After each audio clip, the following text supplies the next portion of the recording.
Hello everyone. आज हम लोग चर्चा करेंगे महावीर स्वामी जी के बारे में और उनकी प्रमुख जो एथिकल अप्रोचेज हैं, नैतिक शिक्षाएं हैं, उनके बारे में जानेंगे और किस तरीके से इसका उपयोग हम एथिक्स के पेपर में या एसए के पेपर में उनकी शिक्षाओं को कैसे यूज कर सकते हैं। और डायरेक्टली भी क्वेश्चन इनकी शिक्षाओं से जुड़े अभी यूपीएससी के पेपर में पूछे गए थे। तो जैन धर्म के ये 24वें तीर्थकर हैं। पहले तीर्थकर ऋषभदेव थे। इनका जो जन्म है वो 599 ईसा पूर्व में वैशाली बिहार में हुआ था। पिता का नाम सिद्धार्थ था, माता त्रिशला। बचपन में इनका नाम वर्धमान था। 30 वर्ष की आयु में इन्होंने सांसारिक जीवन का त्याग करके तपस्या का मार्ग अपनाया और 12 वर्षों की कठोर साधना के बाद इन्हें कैवल्य ज्ञान यानी कि सर्व ज्ञान प्राप्त हुआ। और इन्होंने अहिंसा, सत्य, अस्तेय, चोरी न करना, ब्रह्मचर्य और अपरिग्रह मतलब आवश्यकता से ज्यादा संग्रहण न करना जैसे सिद्धांतों का उपदेश दिया, जो मानव जीवन को नैतिक और अनुशासित उस समय में भी बना रहे थे, आज भी बना रहे हैं। इनकी जो ये शिक्षाएं हैं, चाहे अहिंसा को लेकर हो, चाहे सत्य को लेकर के हो, चाहे ब्रह्मचर्य को लेके हो, चाहे अपरिग्रह को लेकर के हो। अब अपरिग्रह की जो स्थिति आज है, आज के समय में ये बहुत प्रासंगिक हो गया है। लोगों के पास आवश्यकता से ज्यादा संग्रहण है। फोन चार चार पांच पांच सिम की जो संख्या है वो, हाँ, उससे भी ज्यादा आवश्यकता से ज्यादा ग्लोबलाइजेशन ने लोगों को वस्तुओं से घेर दिया है। तो इससे एक नए तरीके की समस्या ने जन्म लिया है। तो इन सारी चीजों पर उन्होंने काफी गहराई के साथ में बात किया है। उसे आपको समझना है। महावीर स्वामी ने कर्म सिद्धांत और आत्मा की शुद्धि, दो चीजों पर विशेष बल दिया है। आत्मा की जो शुद्धि है वो बहुत इंपॉर्टेंट है। बिना हम आत्मा की शुद्धि के सुकून और शांति जीवन में नहीं प्राप्त कर सकते। और वही जो कर्म सिद्धांत है, ये मनुष्य को के जीवन को दिशा देता है, मनुष्य को उन्नति की ओर ले जाता है। और उसके साथ साथ इनका उद्देश्य व्यक्ति को जन्म मरण के चक्र से मुक्त करा के मोक्ष की प्राप्ति कराना था। और ये मोक्ष की प्राप्ति, ये सब शब्द नहीं है कि इनको पढ़ना है, याद कर लेना है। आपको इन्हें अपने साथ जोड़ना भी है, आत्मसात करना है। ये वो विचार हैं जो बहुत गहरे हैं। सामान्य लोग इसे नहीं समझ सकते। इन्हें आपको उस लेवल पे समझना भी है, आत्मसात करना है और अपने जीवन में भी उतारना है। तभी आपकी पेन उस रूप में इसको लिख पाएगी जिस रूप में लिखा जाना चाहिए। इनकी शिक्षाएं आज भी सामाजिक सद्भाव, सहिष्णुता और नैतिक जीवन के लिए अत्यंत प्रासंगिक हैं। अब आइए एक एक करके महावीर स्वामी जी की शिक्षाओं की चर्चा करते हैं। जिसमें जो पहली शिक्षा है वो बात होती है अहिंसा की, नॉन वायलेंस। अहिंसा को सर्वोच्च धर्म माना महावीर स्वामी जी ने। अहिंसा सर्वोच्च धर्म है, सबसे बड़ा धर्म के रूप में। और आज भी जैन धर्म के अंदर अहिंसा को सबसे ऊपर रखा गया है। अहिंसा का अर्थ यहाँ बहुत व्यापक है। अहिंसा का यहाँ अर्थ जो है वो सिर्फ किसी जीव की हत्या मात्र से संबंधित नहीं है। जीव को, किसी भी जीव को मन से, वचन से और कर्म से कष्ट ना देना ही सच्ची रूप से अहिंसा है। कितना व्यापक है कि मन से, मतलब आप अपने मन से भी किसी के बारे में गलत ना सोचें। अगर आपके मन में किसी के लिए भी गलत थॉट भी आया तो वो हिंसा माना गया है। वचन से बोल देना ही हिंसा है। तो सोचना, बोलना और ऐसा कोई काम कर देना, ऐसा कोई काम कर देना जिससे कि सामने वाले को कष्ट हो, वो भी हिंसा के दायरे में ही आता है। इसमें मानसिक हिंसा जैसे कि द्वेष, द्वेष को मानसिक हिंसा माना गया है। किसी से ईर्ष्या द्वेष रखना, क्रोध, ये सारे पापों में सबसे बड़ा पाप है। और ये इंसान की 15 से 20 दिन की एनर्जी को, अगर जो व्यक्ति क्रोध करता है उसको ये पता चल जाए कि जितनी ऊर्जा हमने 15 दिन 20 दिन में अपने शरीर के अंदर जनरेट की, वो हम एक गुस्से में नष्ट कर देते हैं, वो क्रोध करना छोड़ देगा। ऐसा कोई, मैंने पहले भी कहा था, ऐसा कोई मेजरमेंट करने वाला अगर मशीन बन जाए तो उसको पता चल जाए कि मैंने एक गुस्से में अपनी कितनी सृजन की ऊर्जा, जिससे हम कितने क्रिएटिव वर्क कर सकते थे, सिर्फ एक फिजूल के क्रोध में नष्ट कर लिया। कितने हार्मोनल डिसऑर्डर बॉडी के अंदर होते हैं। ये तो जैसे कहा गया है कि दैत्य भी है और भगवान भी है, यानी कि देवता भी है, दैत्य भी है। तो ये सब दैत्य की कैटेगरी में आते हैं जो हमारे अंदर वास करते हैं, हमारे अंदर इनका निवास है, और ये हमें हानि पहुंचाने के लिए, नुकसान पहुंचाने के लिए है।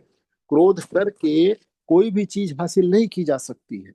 द्वेष करके, ईर्ष्या करके कोई भी चीज हासिल नहीं हो सकती है। घृणा, जो व्यक्ति घृणा करता है वही सबसे ज्यादा उससे प्रभावित होता है। जो क्रोध करता है, जिस पर क्रोध किया जाएगा, हो सकता है कि वो समझदार हो, उस पर कोई प्रभाव ही ना पड़े, लेकिन जिसने क्रोध किया, जिसने घृणा किसी से की, और जिसने द्वेष का भाव रखा, वो अपना खुद का सबसे ज्यादा नुकसान करता है।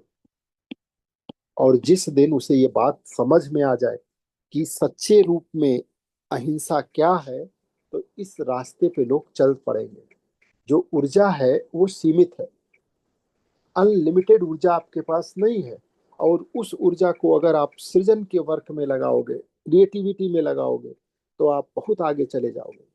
और अगर उस ऊर्जा को इस तरीके के निगेटिविटी वाले चीजों में हम ले जाएंगे, तो लीकेज हो जाएगा उस एनर्जी का, जो सृष्टि के द्वारा, ब्रह्मांड के द्वारा आपको, आपके लिए अलॉट हुई है। आपसे कोई 1,000 रुपए, 10,000 रुपए कोई वस्तु मांगे, तो आप देने में संकोच करेंगे, 10 बार सोचेंगे, नहीं देंगे। लेकिन आप लाखों रुपए मूल्य की वो ऊर्जा, करोड़ों रुपए मूल्य की वो ऊर्जा जो आपको मिली है, उसको छोटी छोटी चीजों में नाहक बर्बाद करने में जरा सा भी संकोच नहीं करते। क्यों? क्योंकि हमें पता ही नहीं है, हम अज्ञानता में हैं। यहाँ अगर एग्जाम्पल देखिए, तो एक अगर पुलिस अधिकारी के रूप में हम काम कर रहे हैं, आपका की ड्यूटी एक पुलिस अधिकारी के रूप में है। अब आपको पता है कि अहिंसा क्या है, अहिंसा की डेफिनेशन मालूम है। सिर्फ अहिंसा का मतलब गोली न चलाना मात्र नहीं है कि गोली नहीं चलाया तो अहिंसा नहीं, हिंसा नहीं हुई, अहिंसा रही, नहीं। अगर आप पुलिस अधिकारी के रूप में है, भीड़ को कंट्रोल करना है, तो अगर आपके दिमाग में अहिंसा की ये वाली थियरी है, ये डेफिनेशन है जो भगवान महावीर स्वामी ने दिया है, तो आप वहां पर न्यूनतम बल का प्रयोग करेंगे, या ऐसी स्थिति पैदा करने का प्रयास करेंगे जिससे आप आसानी से सारी चीजों को कंट्रोल कर पाए। वही सोशल मीडिया पे लोग नफरत फैलाने का काम करते हैं। उनको पता ही नहीं कि वो हिंसा कर रहे हैं, वो किसी न किसी रूप में ऐसे कार्य कर रहे हैं जिसमें वो वचन के द्वारा, चाहे वो बोल के हो, चाहे लिख के हो, चाहे वो चित्रात्मक रूप में हो, वो हिंसा का एक जरिया बन रहे हैं। वहीं पशु पक्षियों के प्रति दया का भाव रखना चाहिए। जैन धर्म में अहिंसा को बहुत बल दिया गया है, और अहिंसा का जो स्तर और जो लेवल समझाया गया है, वो वाकई हर व्यक्ति को अपने जीवन में आत्मसात करना चाहिए। और इस तरीके की जो निगेटिव चीजें हैं, वो चाहे राग, द्वेष, घृणा, क्रोध, छल, दंभ, इस तरीके के निगेटिव एलिमेंट्स हैं, उनके बारे में समझना चाहिए। क्रोध को त्यागने के लिए क्रोध को समझना होगा, घृणा को त्यागने के लिए घृणा को समझना होगा, ईर्ष्या द्वेष को त्यागने के लिए पहले आपको ईर्ष्या और द्वेष को समझना होगा, फिर आप उससे मुक्त हो पाएंगे। कोई व्यक्ति किसी से ईर्ष्या करता है, अब आप सोचिए, आपसे कोई ईर्ष्या करे, अब आपको पता हो या ना पता हो, आपका क्या जाएगा। लेकिन जो कर रहा है उसका बहुत कुछ जा रहा है। करने वाला अपनी पॉजिटिव एनर्जी को एक निगेटिव फॉर्म में, जैसे नाले में फेंक रहा है, वो अपनी ऊर्जा को नाले में बहा रहा है, इसकी जानकारी उसको नहीं। तो जो अज्ञानी व्यक्ति होते हैं, जिनके पास में किताबी ज्ञान की बात नहीं कर रहा हूं मैं। अज्ञानी और ज्ञानी का मतलब होता है जिनके पास व्यवहारिक सद्गुण, नैतिक समझ हो, जिनका जो आचरण है, व्यक्तित्व है, व्यवहार है, उसमें इस तरीके के इनपुट्स हो। जो विचार यहाँ आप देख रहे हैं, ये विचार अगर हैं तो वो व्यक्ति अपनी ऊर्जा को सही दिशा में लगाएगा, सही जगह पर लगाएगा। और अगर नहीं है तो यही पतन का कारण होता है। और जितने ये निगेटिव एलिमेंट्स हैं, ये बहुत अधिक मात्रा में ऊर्जा को कंज्यूम करते हैं व्यक्ति के। अगर एथिक्स में अहिंसा के महत्व की बात करें, तो जो व्यक्ति अहिंसा को अपने दिलो दिमाग में आत्मसात करेगा, वो करुणा के बहुत करीब होगा। और जब कोई करुणा के करीब होगा, तो वो दूसरे के दर्द को, परेशानी को, उसकी असहजता को महसूस कर पाएगा। और सिर्फ महसूस ही नहीं करेगा, उसका रास्ता भी वो निकाल लेगा, उसको दूर करने का भी प्रयास करेगा। सहिष्णुता का विकास होगा, सबको साथ ले चलने की भावना उसके अंदर होगी, सबको एक जैसा देखने, सबके साथ में अच्छा करने की भावना का विकास होगा। गांधीवादी जो नैतिकता है, उसका आधार ही अहिंसा है। गांधी सत्य और अहिंसा, इन दो को उन्होंने आधार बनाया। और मानवाधिकार संरक्षण को बढ़ावा मिलेगा। और जो इस समय नेशनल नहीं, इंटरनेशनल लेवल पर एक सबसे बड़ी क्राइसिस से गुजर रहा है, मानवाधिकार। दूसरी जो जैन धर्म की महत्वपूर्ण शिक्षा है, वो बात करती है सत्य पर, ट्रुथ। सत्य के अंदर एक बल होता है, और एक असीम बल होता है। वो सत्य कितना ही कड़वा क्यों ना हो, लेकिन अगर उसका साथ पकड़ करके कोई व्यक्ति चलेगा, तो हमेशा एक्सट्रीम बल के साथ चलेगा।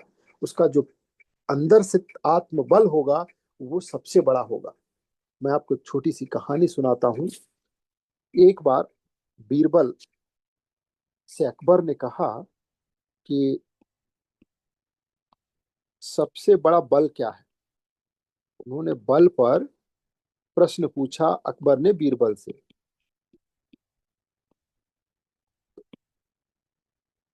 अकबर की इच्छा थी वो ये कहें बीरबल कि राजा का बल सबसे बड़ा है, आप सम्राट हैं, अब आपका कि जैसा बल किसके पास है। लेकिन बीरबल ने उत्तर कुछ और दिया। बीरबल ने कहा कि सबसे बड़ा जो बल है, वो आत्मबल है, और इससे बड़ा कोई बल नहीं। अकबर ने कहा कैसे, प्रूफ करिए इसे। समय लिया बीरबल ने, और फिर कुछ समय बाद अकबर शिकार पे जाते हैं, और शिकार में ये आगे निकल जाते हैं। इनके जो अंगरक्षक हैं वो पीछे छूट जाते हैं, और अचानक एक शेर से अकबर का सामना हो जाता है। और वहां पर उन्हें अकेले उससे आमना सामना करना पड़ता है, और उसे ये परास्त करते हैं, मार देते हैं। जब वापस महल आते हैं, तब अकबर को ये बात समझ में आ चुकी होती है कि सबसे बड़ा जो बल है, वो आत्मबल है, और उससे बड़ा कोई बल नहीं है। क्योंकि हर बल जो आप एक्सट्रीम और एक्सटर्नली आप देख रहे हैं, वो आपसे अलग हो सकता है, छूट सकता है, लेकिन आत्मबल आपसे कभी जुदा नहीं होता। वो सदैव आपके साथ होता है। ये जितना मजबूत होगा, आप उतना मजबूत होंगे। आत्मबल को बढ़ावा देने का काम कौन करता है? सत्य करता है। अगर सत्य का साथ है, तो आत्मबल बहुत मजबूत होता है। तो सत्य का अर्थ केवल सच बोलना नहीं है, बल्कि सत्य का पालन करना भी है। असत्य व्यक्ति और समाज दोनों को हानि पहुंचाता है।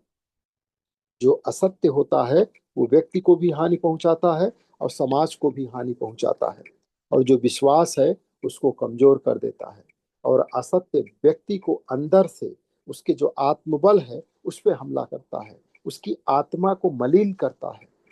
और आत्मा की जो मलिनता है, वो आपके अंदर, आत्मा जब मलिन होती है, तो आपका तारतम्य बिगड़ जाता है।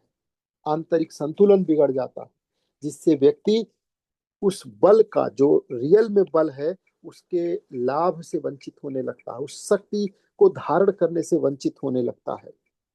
यहाँ पे एक सरकारी कोई अधिकारी है, उसे आरटीआई में सही सूचना, अब ये सच अगर उसके साथ है ये बल का प्रयोग करेगा। बाकी कोशिश तो अब लोगों की है, क्योंकि कानून के शिकंजे में इसको टाइट किया गया है। छात्र परीक्षा में नकल नहीं करेगा, डेटा को गलत तरीके से नहीं कोई प्रस्तुत करेगा। और फिर इससे क्या होगा, समाज के अंदर विश्वास बहाली होगी, व्यक्ति की विश्वास बहाली होगी, लोगों की शासन में, गवर्नेंस में विश्वास बढ़ेगा, और उसके साथ ही साथ सारी चीजें सहज रूप में दिखने लगेंगी लोगों को। पारदर्शिता आएगी, जवाबदेही बढ़ेगी, विश्वास निर्माण का ये आधार है।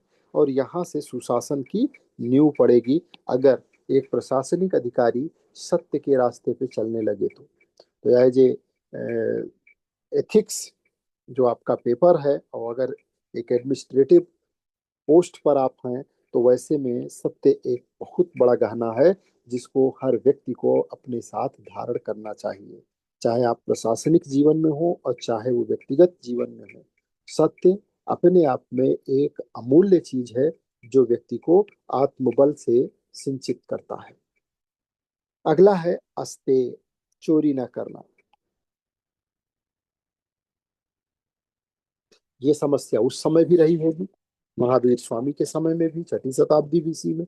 और उस समय जब ये समस्या रही होगी, तो इस पर उन्होंने एक अपना विचार दिया कि बिना किसी की किसी भी वस्तु को बिना अनुमति के ग्रहण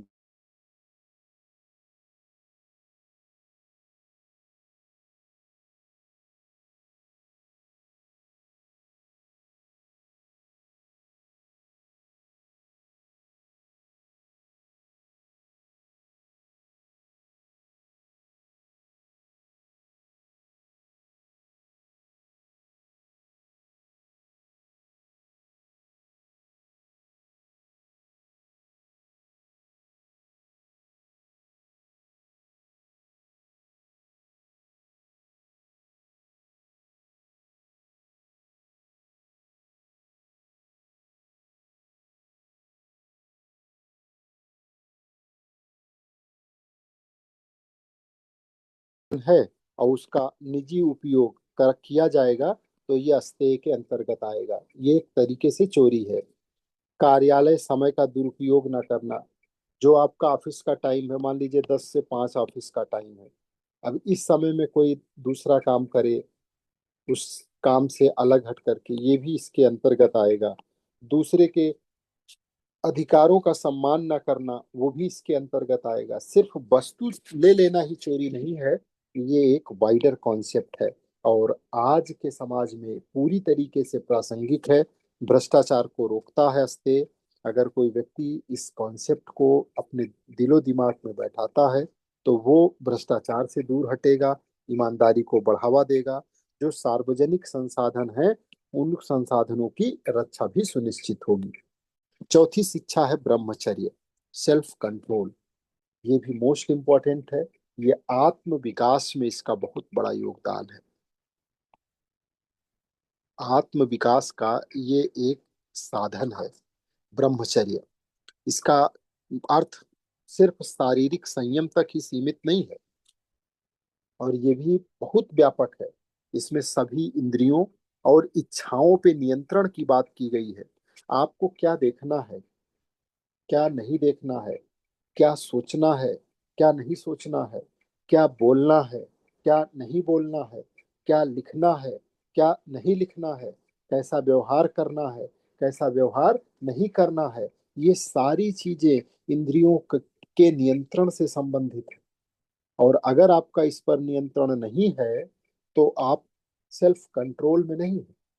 आपकी जो इच्छाएं हैं, अगर वो आपके नियंत्रण में नहीं है, आप पढ़ना चाहते हैं, पढ़ने के लिए आपने टेबल सजा लिया, आप बैठ गए, पढ़ना शुरू किया, 10 मिनट बीता, अचानक से मन में आपके आइडिया आ गया, कोई काम ध्यान में आ गया, अब आप किताब छोड़ दिए, चले गए उस काम के लिए, आपने अपनी इच्छाओं को नियंत्रित किया ही नहीं। यानी कि जो युद्ध है, वास्तविक युद्ध, उससे पहले एक युद्ध लड़ा जाना है।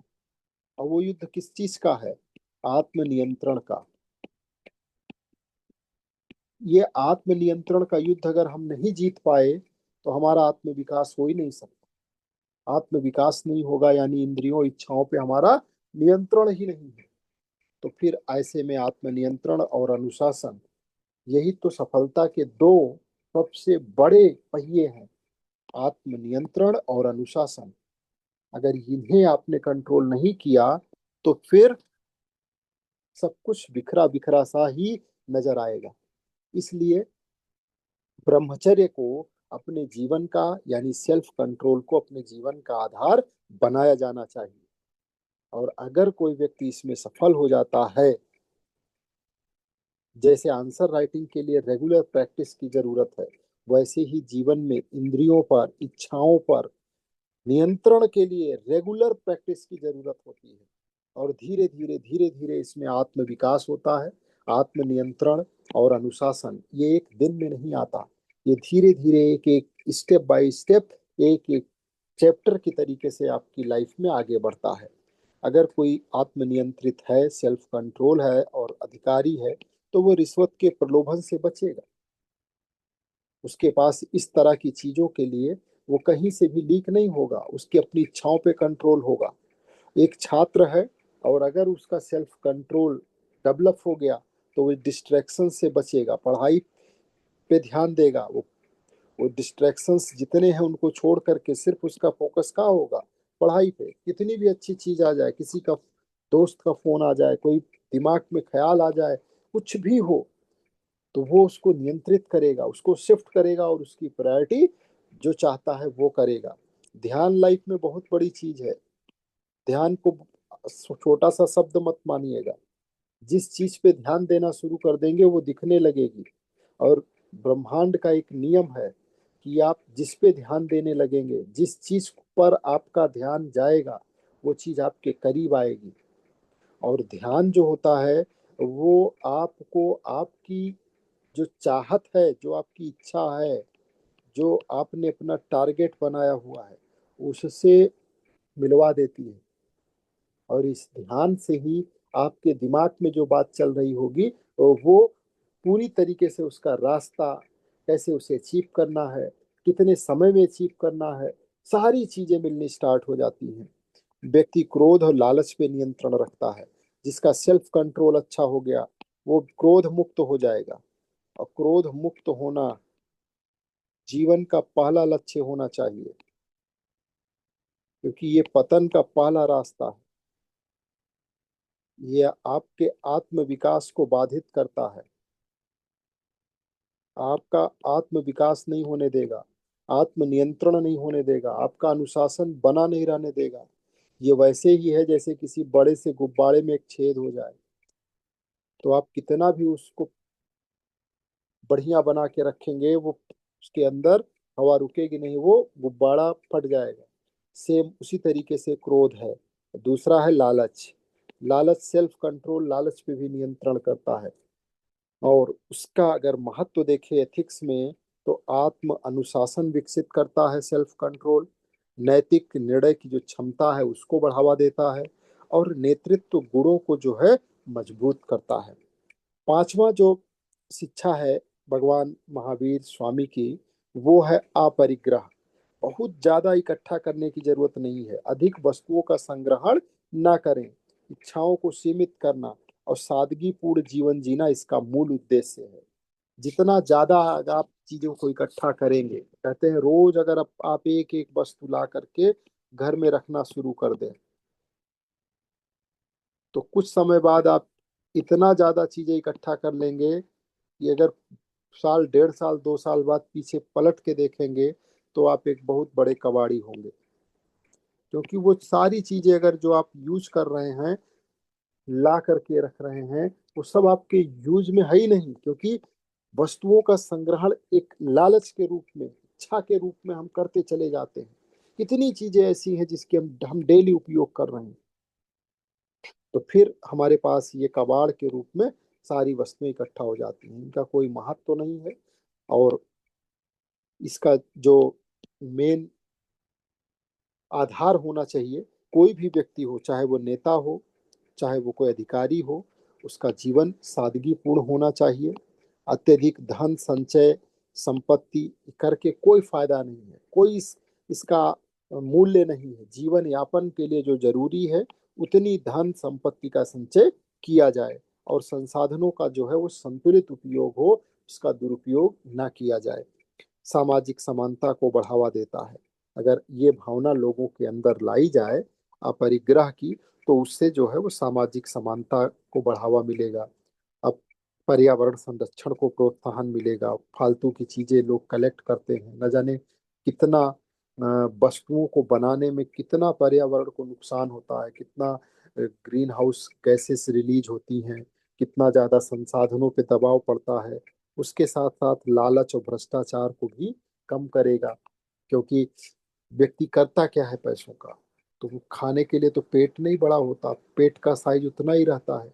सिर्फ इच्छा रूपी पेट का साइज बढ़ जाता है, और वो इच्छाओं की पूर्ति के लिए फिर गलत चीजों का सहारा लेना शुरू करता है। भ्रष्टाचार, लालच, इन सबको आगे कैरी करने लगता है। अगला है, छठी जो शिक्षा है वो अनेकांतवाद की है।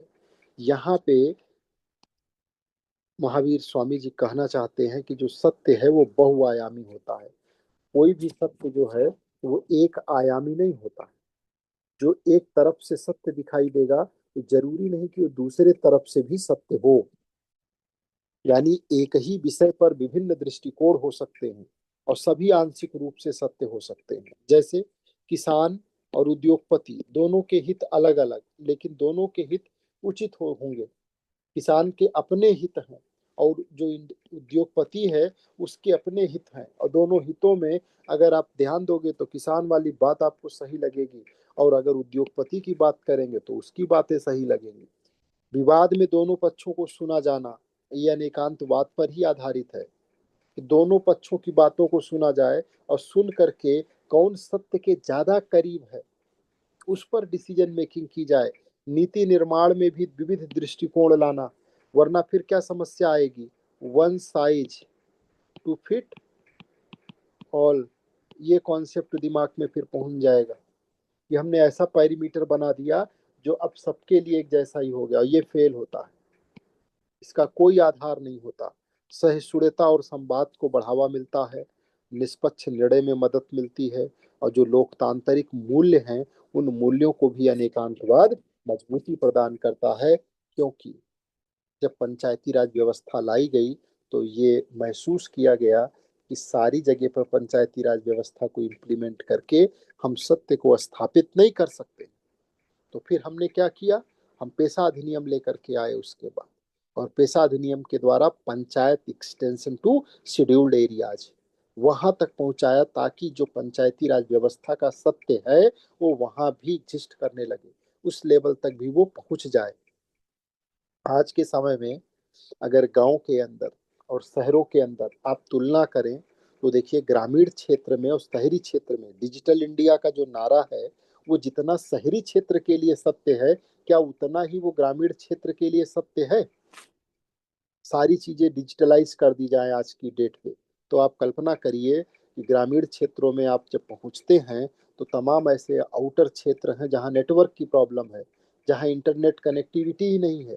और ऐसे में जो डिजिटलाइजेशन होगा वो उन क्षेत्रों के लिए झूठा हो जाएगा, और उन क्षेत्रों में जहाँ कनेक्टिविटी इंटरनेट की, डेटा की अच्छी है, वहाँ के लिए वो सही है। अगला है कॉन्सेप्ट सातवां, वो है स्यादवाद। मतलब हर जो कथन है वो सापेक्ष होता है, रिलेटिव होता है। किसी भी विषय को अलग अलग दृष्टिकोण से समझा जा सकता है। मतलब कोई भी बात है, अब उसको हम किस रूप में समझेंगे और कैसे समझेंगे। जैसे मैंने लिखा और, अब इसको आप दो रूपों में देख सकते हैं। एक व्यक्ति इसको समझ सकता है कि ये लिखा हुआ है अथवा, और दूसरा इसको सीधा पढ़ लिया ओ आर, आजकल की भाषा में इसका प्रयोग है और लिखने के लिए लोग ओ आर लिख देते हैं।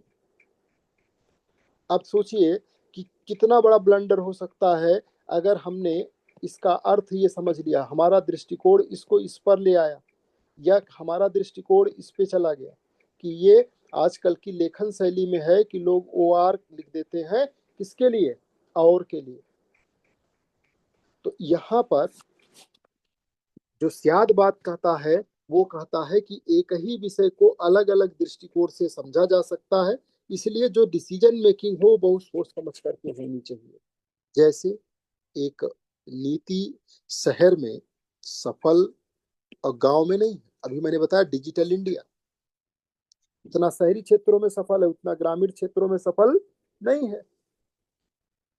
तमाम चीजें डिजिटलाइज कर दी गई हैं। ऑनलाइन फॉर्म भरना है तो लोगों को उन क्षेत्रों में पहुंचना है जहां पर वो सुविधा अवेलेबल है।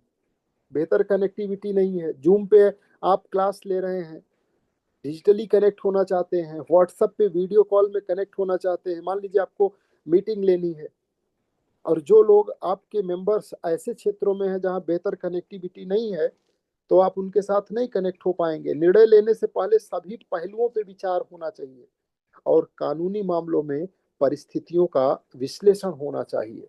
तो जब ये सारी चीजें होंगी तो ये विचार आज भी बहुत इम्पोर्टेंट है संतुलित निर्णय क्षमता विकसित करने में। ये पूर्वाग्रह को कम करता है। पूर्वाग्रह का मतलब पहले से जो माइंडसेट है, निर्णयन में पूर्वाग्रह सबसे खतरनाक चीज है। ये बात ध्यान रखिएगा। एज ए ब्यूरोक्रेट, अगर आप चेयर पे हैं, as a SDM, as a police officer, चाहे वह आप आईपीएस के रूप में हो, डिप्टी एसपी के रूप में हो, किसी भी रूप में अगर पूर्वाग्रह से ग्रसित हैं तो आपका डिसीजन मेकिंग गलत हो जाएगा। परिस्थितियां हर जगह, हर परिस्थिति में अलग अलग आपको मिलेंगी। हर एलिमेंट अपने आप में अलग तरीके की सिचुएशन में होगा। तो कभी माइंडसेट पहले से मत बनाइएगा कि पूर्वाग्रह जो है से ग्रसित होके कि ऐसी चीजें हैं तो ऐसा ही होगा, और उस पर अगर आप निर्णय लेंगे तो वहां हिंसा हो जाएगी। जो महावीर जी का पहला वाला कॉन्सेप्ट अभी आपने देखा, वहां वो चीज अप्लीकेबल हो जाएगी। तार्किक सोच को ये बढ़ावा देता है, यानी कि जो दृष्टिकोण है एक ही विषय के प्रति, उस पर बिना गंभीरता से विचार किए आपको आगे नहीं बढ़ना। त्रिरत्न, त्रिरत्न में इन्होंने सम्यक दर्शन की बात किया, सम्यक ज्ञान की बात किया, सम्यक चरित्र की बात किया। सम्यक मतलब राइट, आपको जो देखना है राइट देखना है, सही देखना। अभी मैंने आपको कुछ समय पहले कहा कि देखना क्या है क्या नहीं देखना है, ये भी बहुत इंपॉर्टेंट है। सब कुछ नहीं देखना है। और अगर कोई सब कुछ देखने लगेगा तो उसका जो सॉफ्टवेयर है वो हैंग कर जाएगा। जो ज्ञान होना चाहिए वो राइट होना चाहिए। अगर ज्ञान गलत या अधूरा है तो ब्लंडर हो जाएगा, तो समस्या आ जाएगी, फिर सही लक्ष्य पर आप पहुंच ही नहीं पाएंगे। और सम्यक चरित्र होना चाहिए, जो राइट होना चाहिए, करेक्ट, जो हमारा कंडक्ट हो वो बेहतर होना चाहिए। इन तीनों चीजों को उन्होंने त्रिरत्न दिया है। आपका दर्शन, आपका ज्ञान, आपका चरित्र, तीनों राइट होना चाहिए। और ये तीनों मिलकर के व्यक्ति को नैतिक और आध्यात्मिक उन्नति की ओर लेकर के जाते हैं। यही शिक्षा का मेन उद्देश्य भी है कि ऐसी शिक्षा जो सम्यक दर्शन को, सम्यक ज्ञान को और सम्यक चरित्र को डेवलप ना कर पाए, वो शिक्षा अपने आप में अधूरी है। उस शिक्षा का कोई महत्व तो नहीं है। कोई कितना भी मैथमेटिक्स पढ़ ले, साइंस पढ़ ले, आप एक एक चीजें पूरी तरीके से कंप्लीट कर लें, लेकिन अगर आपके पास ये त्रिरत्न नहीं है तो जीवन अधूरा है। और जीवन में आप उस उन्नति को हासिल नहीं कर पाएंगे, अपनी आत्मा को उस ऊंचाई की तरफ नहीं ले जा पाएंगे जिस ऊंचाई की तरफ उसे लेकर के जाना है। एक ईमानदार अधिकारी सही ज्ञान, सही सोच और सही काम अगर करेगा तभी वो ईमानदार कहलाएगा। उसका ज्ञान सही होना चाहिए, उसकी सोच सही होनी चाहिए। सोच का मतलब उसका दर्शन, ज्ञान का मतलब उसका सम्यक ज्ञान, और सही कार्य मतलब उसका चरित्र। और कोई छात्र अगर है, अगर वो भी इन तीनों चीजों को अपने जीवन में उतारता है तो उसका जीवन भी उन्नति की तरफ बढ़ेगा। यानी कि जो त्रिरत्न है ये नैतिकता की आधारशिला है, चरित्र निर्माण की आधारशिला है, और आदर्श नेतृत्व के विकास में भी इनका बहुत बड़ा योगदान है। ठीक, तो ये जैन धर्म के त्रिरत्न माने गए हैं: सम्यक दर्शन, सम्यक ज्ञान और सम्यक चरित्र। कर्म सिद्धांत की बात करते हैं महावीर जी। वो कहते हैं कि कर्म का जो परिणाम है, हर कर्म का परिणाम निश्चित। जो भी कर्म होगा उसका रिजल्ट निश्चित, परिणाम मिलेगा ही मिलेगा। आपने फसल बोई है, बीज बोया है तो फसल होगी। आप पढ़ाई कर रहे हैं तो उसका रिजल्ट मिलेगा, ये निश्चित रूप से मिलेगा। अब आपके कर्म का लेवल क्या होगा, कर्म की दिशा क्या होगी, उसका ज्ञान क्या होगा, उस पर डिपेंड करेगा आपका रिजल्ट। लेकिन रिजल्ट मिलना है। अच्छे कर्म अच्छे फल, बुरे कर्म बुरे फल देते हैं। इसलिए व्यक्ति को अपने कर्मों के प्रति सजग रहना चाहिए। जो भ्रष्ट अधिकारी है, अगर वो गलत कर रहा है तो उसको दंड मिलना है। ईमान, मान लीजिए वो बच गया, सिस्टम से बच गया, उसको किसी ने नहीं पकड़ा, तो नेचर पनिश करेगा, लेकिन करेगा। तो ब्रह्मांड का जो नियम का सिद्धांत है वो बिल्कुल सीधा है। उसमें आपको भी यकीन होना चाहिए। ये यूनिवर्स ऐसे नहीं चल रही है, इसके पीछे विज्ञान भी ये मानता है।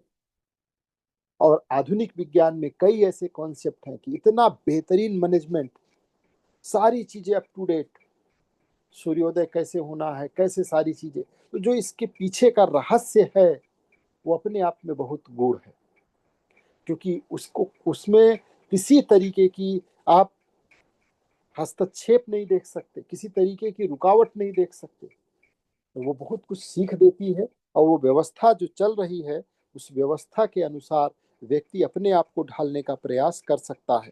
ईमानदार व्यक्ति को सम्मान मिलता है। मेहनत करने वाला जो छात्र है वो सफल होता है जब उसका डायरेक्शन, नॉलेज, सारी चीजें सही दिशा में हो। तो ये जो कर्म का सिद्धांत है, ये गीता के सिद्धांत, गीता के कर्म सिद्धांत से भी जुड़ा हुआ है। जहाँ वहाँ कहा गया है कि कर्म यानी कि आपका राइट है, जो राइट है वो कर्म का है, फल का राइट नहीं है। और ये कह रहे हैं कि कर्म करिए, फल तो मिलना ही है, वो निश्चित है। उत्तरदायित्व की भावना को बढ़ावा देता है, नैतिक आचरण को प्रोत्साहन देता है, दीर्घकालिक सोच के विकास में भी इसका महत्वपूर्ण योगदान है। और अंतिम जो शिक्षा है, मोक्ष का मार्ग। मोक्ष का अर्थ है जन्म और मरण के चक्र से मुक्त हो जाना। जन्म और मरण के चक्र से तभी मुक्त हुआ जा सकता है जब हम अपनी आत्मा को पवित्र बना लें। जो आत्मा है वो जब प्योर हो जाए, वो पवित्र हो जाए, तो व्यक्ति जन्म और मरण के चक्र से मुक्त हो सकता है। तो पवित्र कब होगी, कैसे होगी? तो इसको व्यक्ति अपने कर्मों को, जब अपने कर्म को शुद्ध करेगा, कर्मों को सही करेगा, और आत्मा अपने आप पवित्रता की ओर बढ़ जाएगी। इसके लिए सतत रूप से प्रयास करना होता है। इसके लिए व्यक्ति को खुद पर समय देना होता है। इसके लिए आध्यात्म में कई चीजें बताई गई हैं: ध्यान, योग, साधना। इन सब के जरिए ध्यान को आत्मा और मन का भोजन कहा जाता है। कि ध्यान के जरिए जो आत्मा का भोजन है वो ध्यान है, वो मजबूत होती है ध्यान के जरिए। और वो जितनी ज्यादा पुष्ट होती जाती है उतना ये ये आपको एक साधन मिला हुआ है। शरीर एक साधन है। जैसे कार किसी को दे दी जाए तो कार क्या है, एक साधन है। कार के जरिए आप एक स्थान से दूसरे स्थान तक पहुंच सकते हैं। वैसे शरीर जो मिला है ये भी आपके लिए कार है, आत्मा इसके अंदर है। तो आत्मा की शुद्धि के लिए सेम वैसे ही प्रयास, साधन को इस तरीके से यूज किया जाए कि हम अपने कार्यों को अपने साधन के जरिए इस तरीके से सेट करें कि हमारी आत्मा पवित्र होती जाए, हमारे काम इतने उत्कृष्ट होते जाए कि हम फिर जीवन और मरण के चक्र से मुक्त हो जाए। और मोक्ष का जो मार्ग होता है, जब इस पर कोई व्यक्ति चलता है, यानी कि कर्मों को शुद्ध करता है, तो वो क्रोध से, लोभ से, अहंकार से अपने आप मुक्त हो जाता है। ये चीजें उसके जीवन से मुक्त हो जाती है। ये सब निगेटिव है। अहंकार व्यक्ति के पतन का, लोभ पतन का, क्रोध को आपने जान ही लिया सभी पापों में सबसे बड़ा पाप, महापाप। साधना और आत्मनियंत्रण का अभ्यास, ये चीजें मैंने बताई, संतुलित और शांत जीवन जीना, ये सारी चीजें जो है आत्मा को पवित्र बनाती हैं, कर्मों को शुद्ध करती हैं। जीवन का अंतिम नैतिक लक्ष्य है ये। क्या जन्म मरण के चक्र से मुक्ति मिलेगी नहीं मिलेगी, ये तो फल है। कर्म क्या है? कर्म ये है कि आपको ऐसा कार्य करना है जिससे आपकी आत्मा को सुकून मिले, शांति मिले, खुशी मिले, पवित्रता मिले, और वो आपको पता चलता है। साथ में आत्मिक शांति और संतुलन को बनाए रखना है। उच्च नैतिक मूल्यों की स्थापना को भी ये बल देता है। और ऐसा करके, यानी इन सिद्धांतों को अपने जीवन में अपना करके, हम अपने जीवन के वास्तविक अर्थों को चरितार्थ कर सकते हैं। स्वामी महावीर स्वामी की जो ये शिक्षाएं हैं, ये केवल धार्मिक नहीं है। इनका आधार सिर्फ जैन धर्म तक ही सीमित नहीं है। ये वास्तविक धरातल पर मानव जीवन को उत्कृष्टता की तरफ ले जाने, शांति की तरफ ले जाने, सुकून की तरफ ले जाने, आध्यात्म के वास्तविक जो ग्राउंड है उससे जोड़ने में इसकी बहुत बड़ी भूमिका है। व्यवहारिक नैतिकता, सुशासन और व्यक्तिगत विकास की मजबूत आधारशिला है। इनको अपना करके कोई भी व्यक्ति अपना आत्म उत्थान कर सकता है, उसके साथ साथ समाज का उत्थान कर सकता है, और एक ब्यूरोक्रेट्स के रूप में वो समाज को, प्रशासन को एक नई ऊंचाई और एक नई दिशा दे सकता है। और इसके द्वारा समाज के अंदर वो दिशा तय की जा सकती है जिस पर समाज एक नए आदर्श और नई ऊंचाई की तरफ बढ़ सकता है।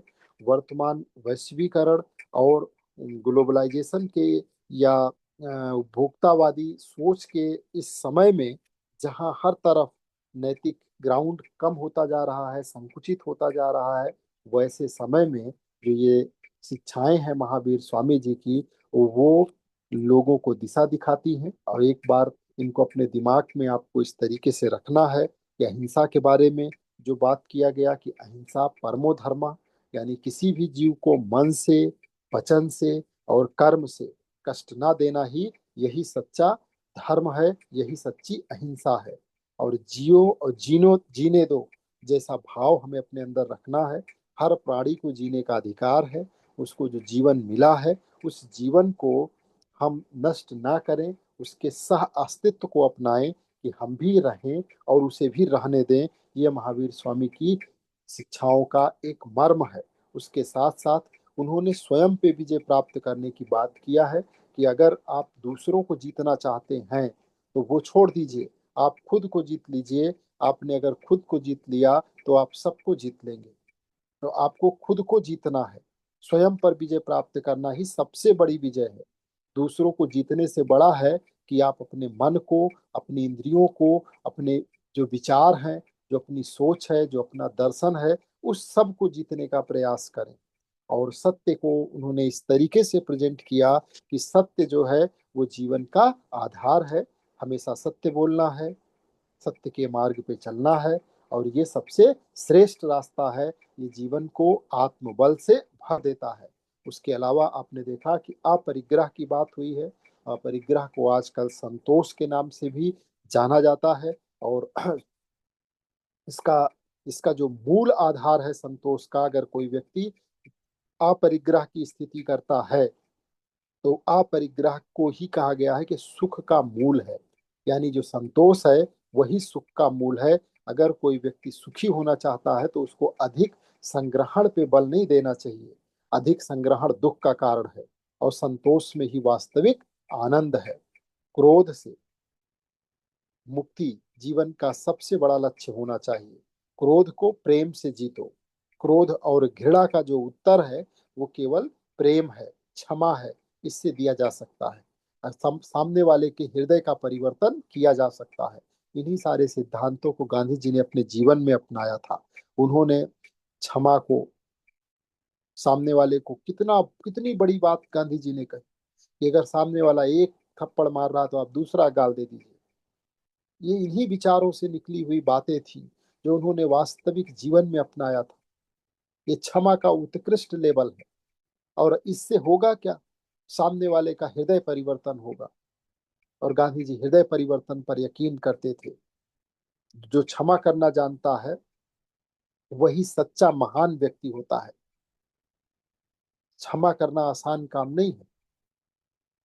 और जो ये समझ जाए कि क्रोध और घृणा, इसको मैनेज कर कैसे करना है, उसने जीवन में बहुत कुछ समझ लिया। कैसे मैनेज करना है? तो क्रोध और घृणा को प्रेम से मैनेज करना है, क्षमा से मैनेज करना है। और सबसे बड़ा गुरु कौन है? सबसे बड़े गुरु के संदर्भ में महावीर स्वामी जी कहते हैं कि जो हमारी आत्मा है वो हमारी सबसे बड़ा गुरु है। सच्चा मार्गदर्शन हमें हमारी आत्मा से ही मिल सकता है और मिलता है। हमें उसकी बात को समझना चाहिए, उसके विकास पे बल देना चाहिए। और अगर हम अपनी इच्छाओं को, अपने जो हमारे जीवन का अपना वास्तविक दर्शन है उसको नियंत्रित करने लगे तो हमारे आत्मबल का विकास होना शुरू हो जाता है। और इसके साथ ही उन्होंने अभी देखा आपने कि कर्म के संदर्भ में भी स्पष्ट बात रखी कि जो कर्म है उसका फल निश्चित है। पढ़ेंगे आप तो रिजल्ट जरूर मिलेगा। काम अच्छा करेंगे तो आपको अच्छा परिणाम मिलेगा। और संयम को, ब्रह्मचर्य को, सेल्फ कंट्रोल को उन्होंने कितने बड़े स्वरूप में समझाया है कि अगर आप सेल्फ कंट्रोल में आ जाएं तो आपका आत्मबल बढ़ेगा, आपकी आंतरिक शक्ति बढ़ेगी।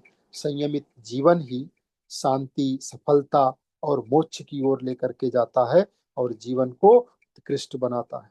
तो इस तरीके से आज आपने भगवान महावीर स्वामी से संबंधित उनकी शिक्षाओं और उसका जो एथिकल ग्राउंड था वो समझने का प्रयास किया गया है। इसको आप अपने आंसर राइटिंग में और एसए के पेपर में भी, एथिक्स के पेपर में या अन्य जगहों पे भी जहाँ जरूरत महसूस हो पेश किया जा सकता है। आज भी सारी की सारी शिक्षाएं पूर्णतः प्रासंगिक हैं, लोगों को मार्ग और रास्ता दिखा रही हैं एक ऐसे जीवन का जिसमें आज के समाज में जहाँ लोग इतना भटकाव में हैं, इतना बिखराव में हैं, उसमें भी वो ये शिक्षाएं उन्हें समेटने और उनको सही दिशा देने, सही रास्ते पर लाने में पूरी तरीके से सक्षम है। तो इसके साथ ही आज की क्लास